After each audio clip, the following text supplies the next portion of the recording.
You walk into a crowded place and your body reacts before your mind can explain. The mall is fine, but your shoulders climb up to your ears. The grocery aisle is normal, but you start holding your breath. The concert is fun, but you can't find the exit fast enough. Everyone else looks casual. Your heart speeds up. Your skin gets warm. You rehearse what to do if someone bumps you, stares, or blocks your path. And you're standing there thinking, why does this feel like too much? So you do what you always do. You step back. You choose the quieter street. You shop on weekdays instead of weekends.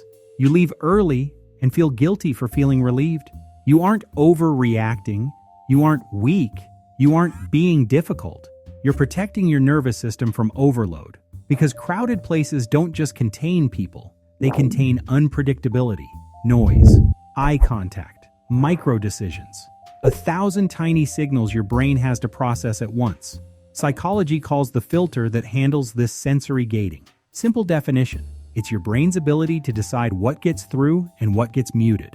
Think of it like an email spam filter. Most brains automatically sweep 90% of the background chaos into a junk folder. Your system flags more messages as urgent, so your attention inbox fills up fast. That's why a crowd can feel exhausting in minutes. So if you hate crowded places, you're usually one of three types. Type 1, the sensitive antenna. You're built to notice details. Tone shifts, footsteps, bright lights, too many conversations at once. Your sensitivity isn't a flaw. It's a high-resolution setting. In quiet spaces, it's a gift. Intuition, empathy, creativity. In crowds, it becomes a flood. You don't hate people. You hate too much input. Type 2, the threat mapper. This is the protective, heavier layer. Your body treats crowds like uncertainty with legs. Maybe you've been cornered before. Maybe you grew up in chaos. Maybe your boundaries weren't respected, so your brain learned crowded equals vulnerable. Your eyes scan for exits. Your muscles stay ready.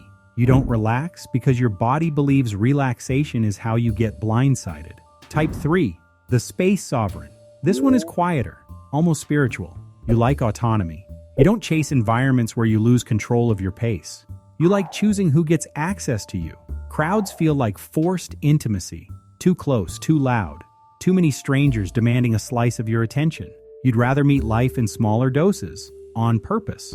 But the world outside doesn't really get it. The outside world calls crowds energy. You call it noise.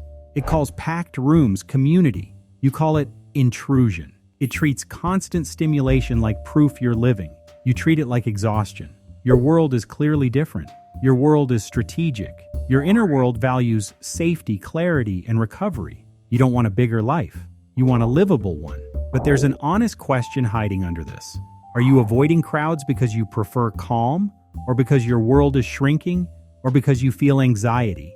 If you notice your circle getting smaller, your errands getting harder, your body panicking at normal levels of noise, that's not laziness. That's your nervous system stuck in high alert. You can still honor your sensitivity while teaching your body that not every crowd is danger. Small exposures, clear exits, a friend who understands. But otherwise, you're just fine. You don't hate crowded places because you're antisocial. You hate them because your brain is honest about cost.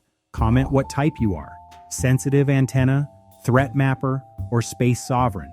And follow for more psychology that makes your weird preferences make perfect sense.